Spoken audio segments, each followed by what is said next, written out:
Despite their fear, Timmy digs up the buried box. The moment he opens it, his body trembles as if overtaken by force. In a trance, he places the silver dentures into his mouth and turns toward his friends with a monstrous grin. He lunges at Edward and bites his neck. Charlotte runs for help. The adults arrive and a doctor examines Edward. Despite Charlotte's protests, he claims Edward was bitten by a wild animal. At night, Charlotte hears strange noises and checks on her brother. What she finds horrifies her. Edward's body is transforming, as if overtaken by roots or veins. Pulsing beneath his skin, Seamus discovers Edward's bed soaked in blood and the front door wide open.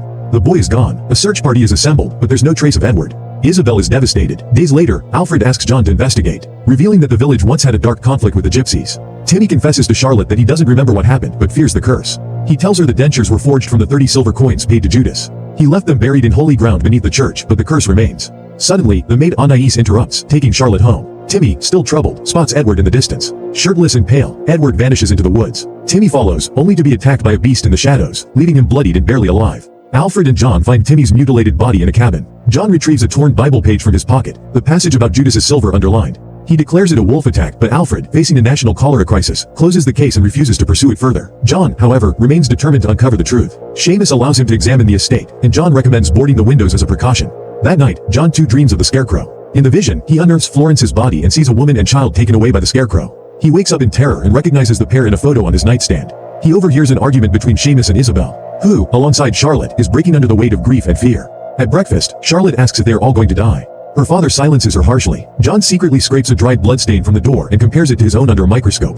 The sample from the door shows a strange, static structure. His own, a living, moving cell. He's interrupted by strange noises and peers out the window, catching a glimpse of a monstrous eye. He urges Seamus to bring a rifle, but the creature is already gone. John insists that they must hunt it. The other local barons are reluctant to take orders from an outsider until John mentions his involvement in the infamous case of the Beast of Gévaudan. That gets their attention. He explains that unless they find solid proof, the army won't intervene. The barons agree to act, ordering everyone in the village to stay inside and fortify their homes, despite strict orders to remain indoors until the creature is captured. Fear and curiosity get the better of three young villagers. A hesitant but worried Anne-Marie follows her friends Jacob and Callum out for a quick errand in the fields. When an eerie sound echoes from the woods, Callum arms himself with a thick branch and disappears into the trees to investigate. Anne-Marie calls out for him, growing increasingly anxious when he doesn't respond. Suddenly, she hears faint growls and the sound of something darting past her at alarming speed. Desperate, she looks for Jacob, only to find him slumped against the fence, unresponsive, his eyes vacant. As she steps closer, she's met with a horrific sight. Something is feeding on Jacob's lifeless body. Paralyzed by terror, Anne-Marie screams and bolts, but the creature knocks her down and begins to devour her too. Out of nowhere, Callum appears and smashes the beast with a branch, shouting for her to escape. Blood sprays across her face as she crawls away.